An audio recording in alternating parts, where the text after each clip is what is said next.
Hi, I'm Magnus Hawthorne, Dungeon Master, Editor, and a friend. And this is Dungeons by Design.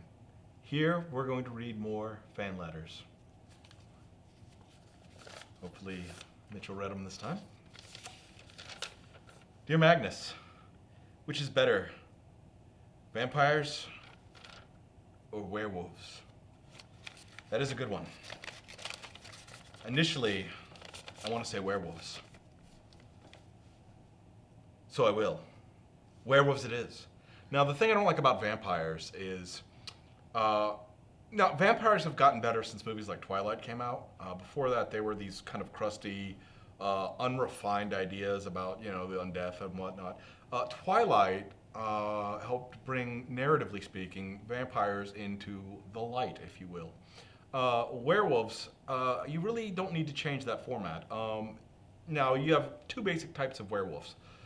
There's the involuntary transformation werewolf and the voluntary transformation werewolf. The involuntary is forced to change to a werewolf, and the voluntary werewolf can shift whenever they want. Like Twilight.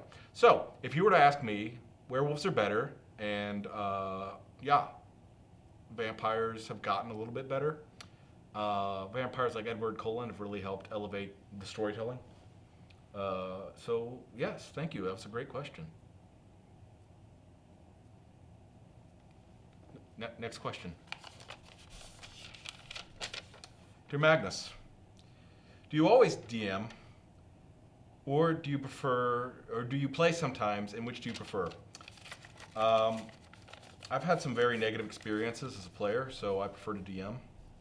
DMs often don't run games very well, which, I wouldn't have a show if people did run their games very well. And so as a player, I'm oftentimes frustrated because things like mechanics and other players at the table just disrupt the narrative. And, as a player, I do what I can to try and keep the narrative on track and kind of, we'll say, will the other players to do what they need to do to make the narrative work. But again, sometimes even the DM doesn't have a clear narrative, and then it feels like I end up being a player at the table, having to make sure everybody does what they're supposed to do. So I just end up DMing, even if I am a player. It's not a very fun experience for me, being put into a role where I'm watching everyone do something wrong. Next question. Dear Magnus, what camera do you recommend for someone on a low budget like yourself?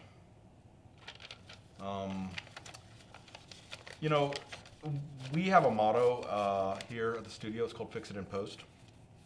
And that's more of a challenge. We look at it like a challenge. It's not a budget issue. It is a skill consideration. Next question. Dear Magnus, this is your final rent notice. I think you're doing this on purpose, Mitchell. I really do. No, I really do. Like, why would you be right in line of sight of camera 3, smiling when I read that? Yeah. But I guess that's important for everyone to know. Also, apparently everyone found out I will read whatever's put in front of me. Next question. Dear Mitchell, you're my editing idol. Thank you. What's your technique? Well, I've got many techniques.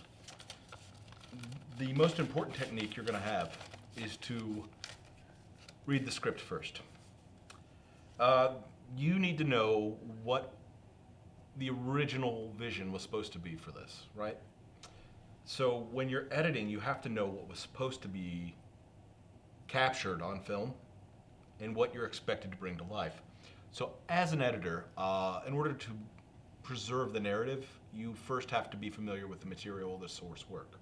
Now, the director might tell you we made some creative decisions, but the editor has the final say in what actually happens in a production. Again, fix it in post. So that's where the term comes from. If the director screwed up, your job as the editor is to fix it. And you can fix it as many times as you need to. And sometimes I've found it even helps if you have those clashes, we'll call them, with the director or other members of the production team. Because ultimately, as the editor, your job is to create the prevailing narrative. So your first technique is going to be know the script. The second one, you're going to want L cuts, J cuts. You're going to want to really massage out the audio throughout. And when all of that fails, just throw on some graphics. People love graphics. Motion graphics is great. You can always just use graphics. In fact, in the 90s, that was an entire editing stylized choice.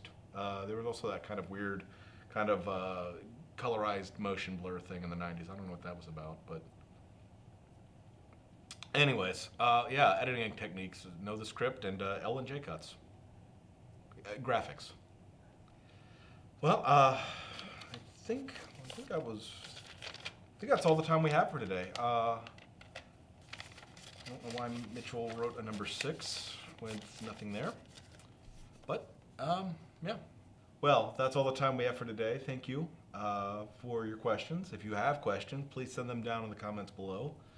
I'm Magnus Hawthorne, and this is Dungeons by Design. I'd like to say thank you for dropping by, and goodbye from a dungeon master, from an editor, and from a friend. I just realized that said Mitchell.